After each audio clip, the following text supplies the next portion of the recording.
Hello, everyone. I'm so glad you visited the Nightfall Narratives channel, and today I'll be sharing a story about the Shadow of Blackwood Manor. Hello everyone, welcome to the Nightfall Narratives channel. Today, I'm going to tell you a story that someone sent me and asked me to retell. The American wilderness is vast. Most people see beauty, but those of us who work the deep woods, we see the shadows that don't belong. My name is Elias, and I was a seasonal forest ranger in Western Washington.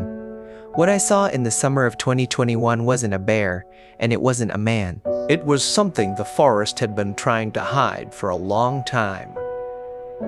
This is the story of the Blackwood Canyon incident. Blackwood Canyon is a dead zone. No cell service, no GPS, just miles of ancient hemlocks and steep cliffs.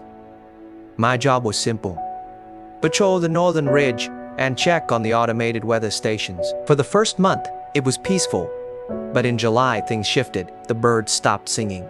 Usually the forest is a wall of sound: crickets, owls, the wind. But at Blackwood, it became a tomb. Total, heavy silence. That's when the radio calls started, not from my dispatch, but from a frequency that shouldn't have existed. It happened at 3:14 a.m. I was in my cabin when the radio hissed to life. "Elias, can you see the lights?"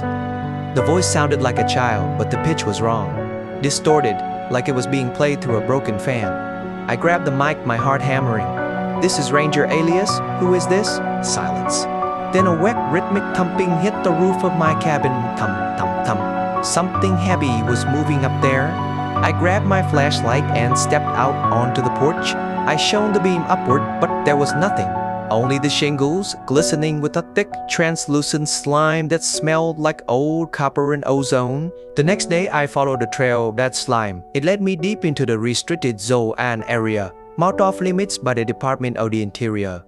Since the 70s, in a clearing near the canyon floor, I found an old campsite. It wasn't on any map. There were 3 tents shredded from the inside out. No blood, no bodies, just clothes neatly folded on the sleeping bags, as if the people had simply evaporated out of them. Then I saw it. In the center of the clearing stood a tall wooden pole. Nailed to it was a radio, the same model we used in the 60s.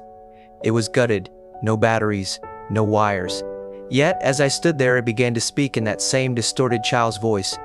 "Don't look up, Elias. The stars are hungry tonight." I didn't think I ran. I could hear it behind me.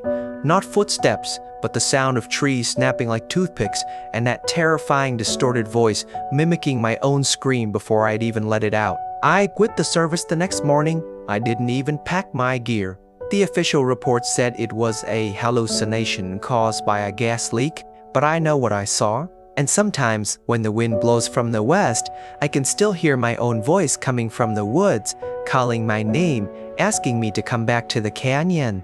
If you ever find yourself in Western Washington and the birds go silent, don't wait for the radio to speak, just run. Elias Thorne realized the truth. He wasn't there to save ships. He was the sacrifice. He stood his ground as the red flare illuminated the nightmare. He wouldn't go quietly into the deep. When the relief boat arrived, the tower was empty. The logbook was open to the last page, containing only one sentence in Elias's steady hand. "The tide has come for me, and the light is finally out." A new keeper stepped onto the rock, unaware that the sentinel was always hungry.